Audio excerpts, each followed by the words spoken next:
Welcome to another PortaMetrics webinar. This is your host Cristobal.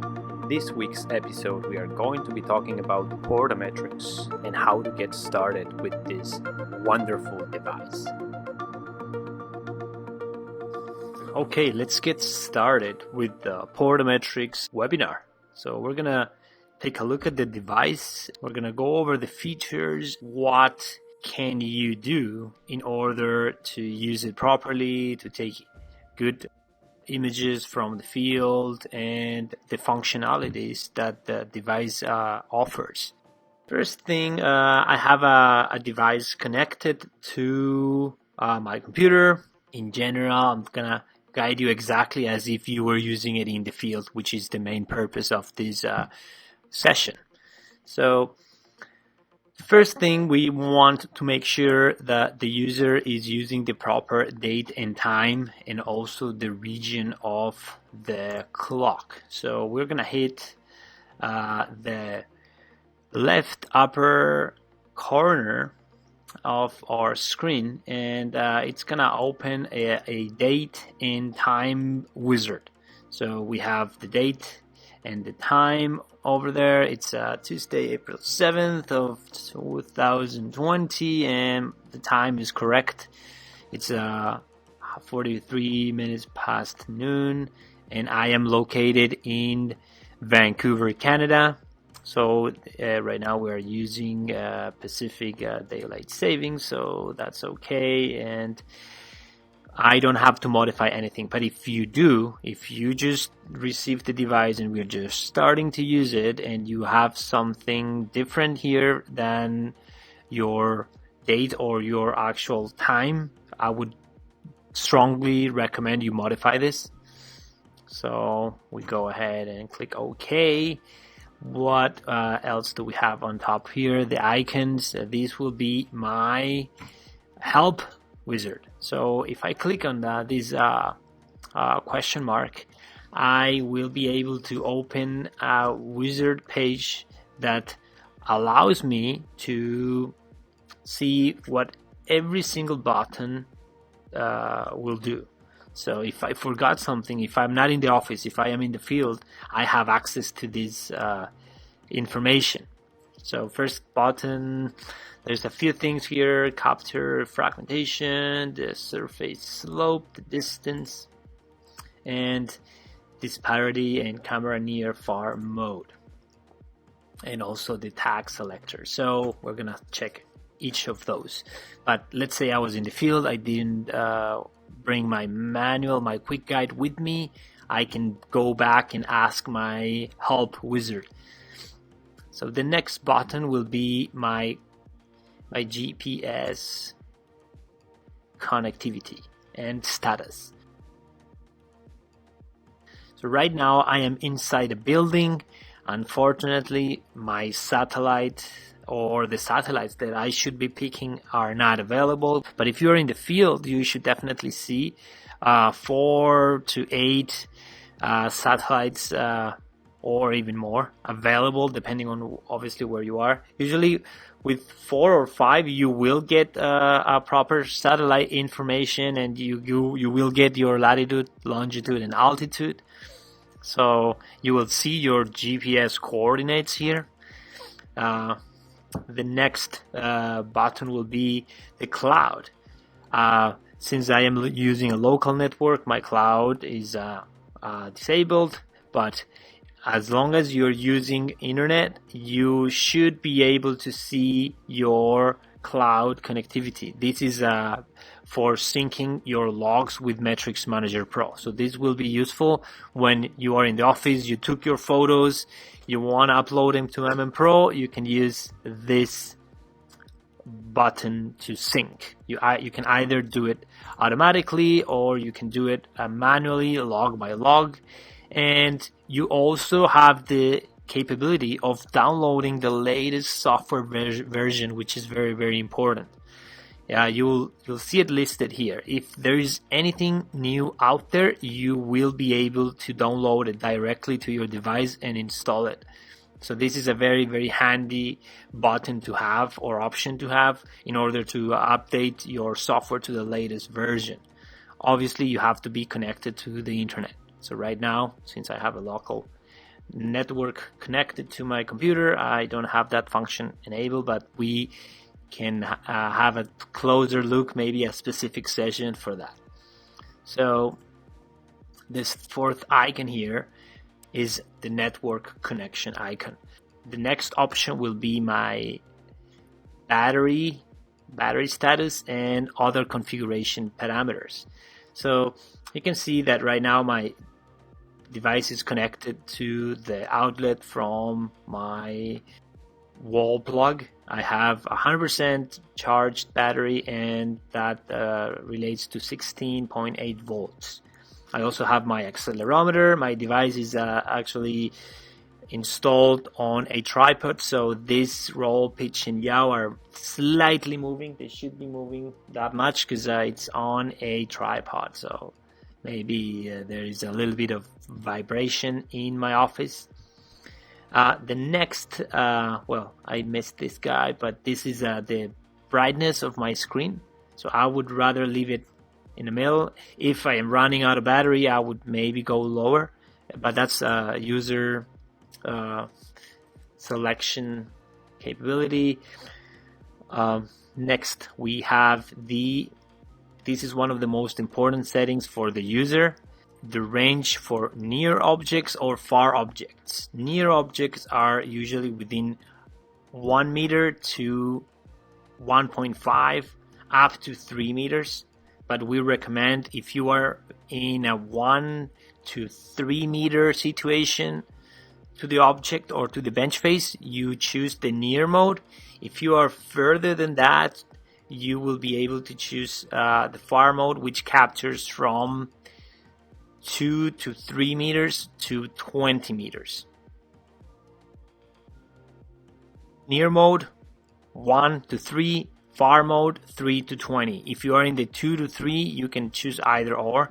Why? Because your disparity sensor is gonna let you know. So right now I have a rock wall facing my device, which is, you can see it in the back. That one is approximately 2 meters. You can see down there. So we can use either the near or the far. 2 meters is in both ranges, but again, if you are focusing on a bench face that's 5 to 10 meters away, you can choose the far mode in order for the device to do a proper analysis. If you are using the incorrect range, it's not going to work well. Segmentation is going to be a problem, the scaling is going to be a problem, and the analysis is not going to work, and you are going to have to do it again. So make sure that you select near or far mode before you do any data collection. One cool thing that I want to show you here is that if you click on this show disparity, you will see the 3D sensor working. So this 3D sensor is going to let me know texture. So we are looking for texture. That's why the background from my office wall doesn't have any texture, is not going to be read or identified by my 3D sensor. Okay, so we're going to leave it off, and I am going to check a few of the settings of this device. You can change, once you click on that button, you have settings page, which has different tabs. The first one is general, which you can change oversize, undersize, and the unit type. You can change these parameters. These obviously are different for each mine, so you can change them as you will. System, you also have option again to connect to your network if it's either a local or a different Wi-Fi network. You can do that. Change date and time again, and the region editor, zoom bubble location, near, far. You can change that. It's up to you. Disk usage, I can see the space that I have available on my device. If I've taken a bunch of photos of a lot of logs, I'll probably want to take a look at this disk space usage pie chart. It will summarize the free space on your device and what's being occupied Usually you can use it for hundreds and hundreds of logs and you'll still have space available, but once in a while you should be able to give it a check. Also, you can select the date for a disk cleanup. This is an automated tool that will clean your database, and you're going to delete this log. So maybe as long as you are okay with deleting logs, you can do that. And the About tab will show me the version of my software, will also show me the host name and the IP that I am connected at. So if I want to do a session like I am doing right now, this IP address will be handy in order for my computer to connect to my device. Also lists the features, which is fragmentation measurement, slope measurement, cloud connection, report generation, and built-in GPS. So that's the settings page. I'm gonna go back and check my main capture images view. So we already saw all the icons from the top. Now this button here is something interesting. This will be one of the options that you have in order to take a photo. If you click this guy here, you will snap a log. You also have another button on the right hand side of the device, which you can use for collecting logs. Let's say you are working in the field and maybe you are sweating a bit. You can use that button on. It's an actual button. It's not a touch capability from the LCD screen. So next, this rectangle here. What this rectangle means. This will be your region of interest. This is very, very important as well if you want to capture good logs and with the proper light and the proper camera focus. So this will be very important every time you want to capture a proper log. You will have to either maximize, you can modify your region of interest. Right now I'm just focusing on my rock wall, but let's say I expand this. See, my disparity sensor indicator is not going to work well. Why? Because there's no texture on this wall. So my disparity sensor is telling me, hey, there's no texture there, we shouldn't take a photo, or the quality is not going to be the best. So I'm just going to make it thinner just so I can focus on my rocks there. Again, when you're snapping logs, snapping photos in the field, make sure you adjust your region of interest in order for having specifically what you need. If you have a bench face that has different depth, you will like to have one main depth within your region of interest.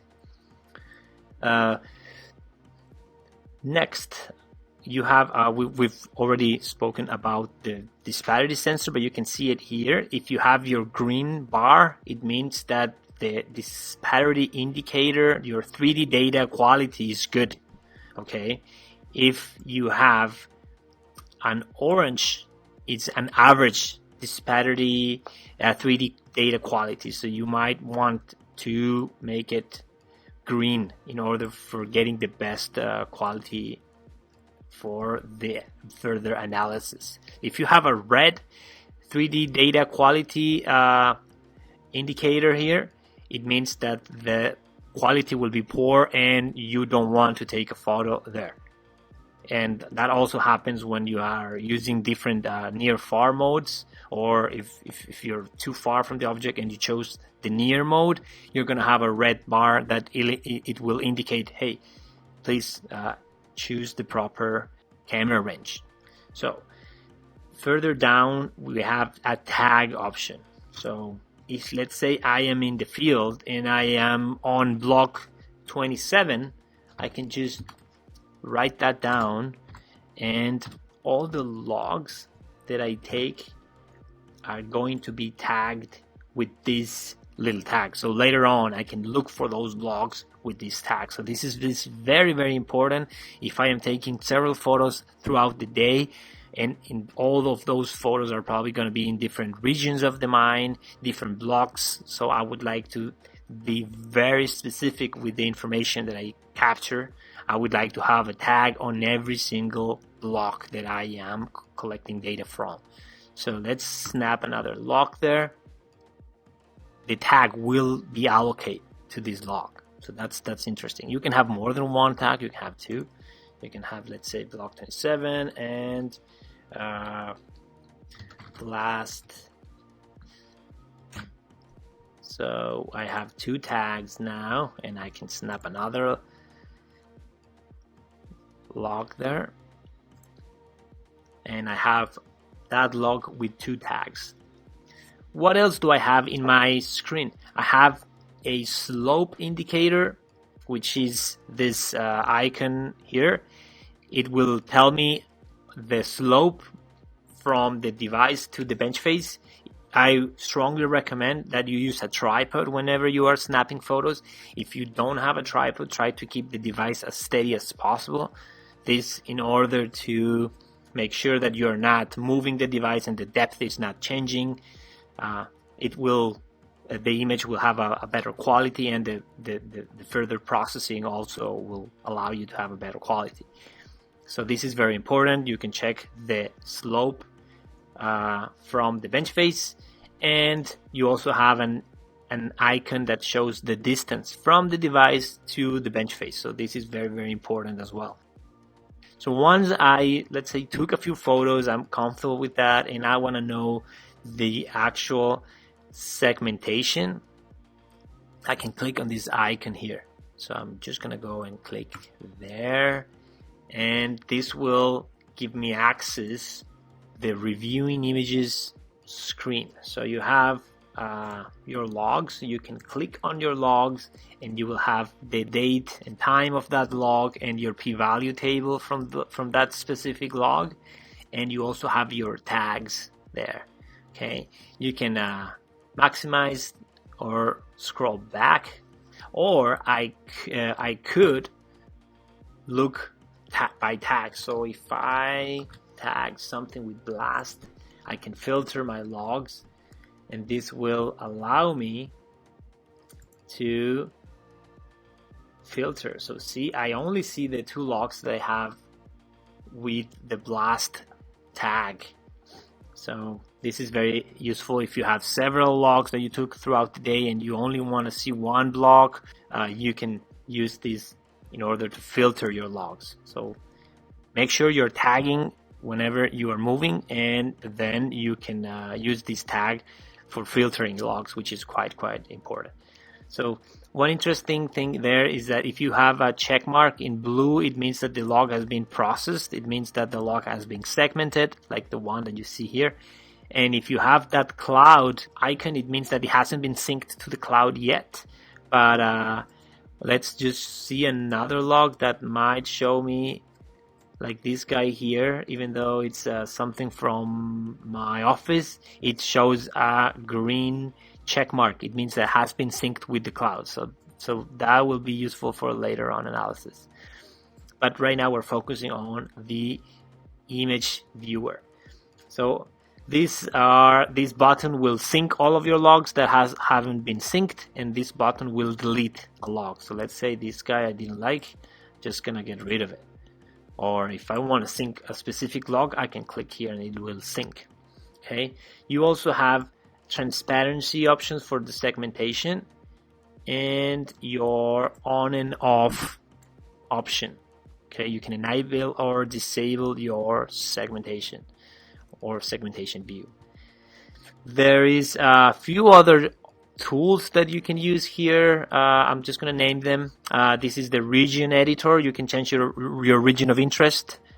Even though you already took the photo, you can change that by going here and rechecking that. You also have a manual editor for the segmentation. If you weren't happy with the segmentation due to different factors like shadows, or there's not even light, you can use this button to correct the segmentation being processed by the algorithm. And you also have a button that calculates distance. So if I want to capture it distance from two rocks, I can just click on this, and I have a tool that allows me to check the distance in between rocks.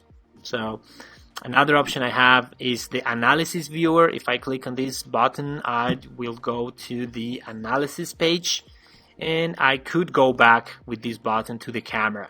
So let's just click there. I go back to the camera. Let's click there. I go back to my image viewer screen. Let's go and see my analysis viewer. Okay, so if I click on that icon, I have my PSD table, a undersize and oversize information here, my p-value table, and obviously the size distribution chart. This is the real data from one log. I can click a few logs. I can add 1, 2, 3, how many I please. And I also have the option to enable Roslin Rambler or Subreg models to my data, so the curves will fit this real data that I have collected from the field. And these undersized and oversized, I can still modify them if I go back to that settings page. So let's say I forgot to do it, I can still go back and change it, and then I'll see the updated results.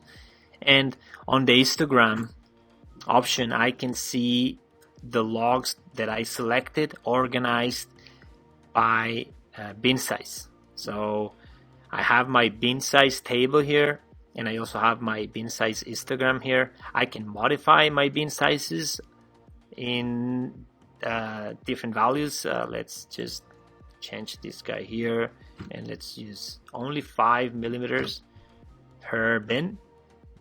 What I get is completely different from what I had before, and I have more bins now that I can play with, or I can review. If you see that, I can just go down and up, and if I just deselect, this obviously is going to change. Once that we are happy with our results, we can generate a CSV report. We can either save it on a USB or we can send it over email. So I click on my CSV report generation in order to be saved on a USB stick, and this allows me or enables me to save that information on a stick. Also, I have my email button that I can just click and email my report to. So I can just add a email. Let's just write Cristobal